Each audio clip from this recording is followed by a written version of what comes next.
জামাত শিবির আমাদেরকে ফান্ডিং করে, জামাত শিবির আমাদেরকে পৃষ্ঠপোষকতা করে, নানান ধরনের প্রোপাগান্ডা ছড়াইতো। 28শে অক্টোবরের পূর্বে বোধহয় তারেক রহমানের সাথে আমাদের কথা হয় নাই, কিন্তু আওয়ামী লীগ কিন্তু পিটাইতো, হামলা করতো, ওটাকে জায়েজ করতো যে আমরা বিএনপি জামাতের অর্থায়নে পৃষ্ঠপোষকতায় বুদ্ধি পরামর্শে এই আন্দোলন করছি, সরকার বিরোধী তৎপরতা চালাচ্ছি। কিন্তু প্রকৃত অর্থে বিএনপির অর্থায়নে না, জামাতের অর্থায়নে না, তাদের বুদ্ধিতেও না, নিজের বিবেক এবং বোধের তাড়না থেকে যে এইভাবে একটা দেশ চলতে পারে না।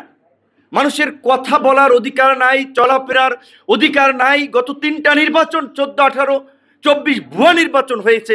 এইভাবে তো একটা দেশ চলতে পারে না। এদেশের ফিউচারটা কি? একদলীয় শাসন প্রতিষ্ঠা করার জন্য তো 71 এতগুলো মানুষ জীবন দেয় নাই, আমরা লড়াই করি নাই। দেশে পরিবর্তনের আকাঙ্ক্ষা থেকেই কিছু করার প্রত্যয় নিয়ে এই সংগ্রামটা করেছি।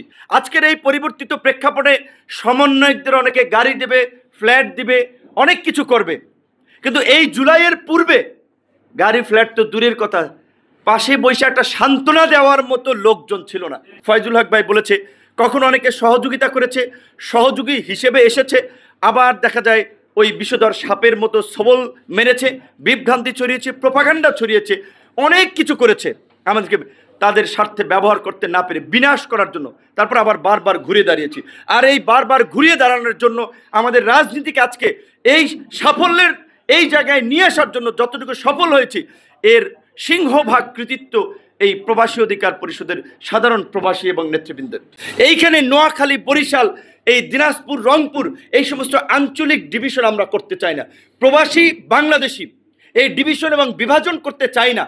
সস্তা রাজনীতি করার জন্য, গরম গরম বক্তব্য দেওয়ার জন্য, প্রবাসীদের জন্য এইটা করবো ওইটা করবো, এই সমস্ত মুখের কথা আমরা বলতে চাই না। আমরা আমাদের ভাই, আমাদের সহযোদ্ধা, এই দেশের নাগরিক হিসেবে তাদের ন্যায্য অধিকার প্রতিষ্ঠার জন্য আমরা লড়াই করব, তাদের অধিকার বাস্তবায়নের সাথে থাকব। এইটুকু আমরা এনশিওর করতে পারি, এইটুকু আমরা আপনাদেরকে আশ্বস্ত করতে পারি। সকলকে অনেক ধন্যবাদ এবং কৃতজ্ঞতা।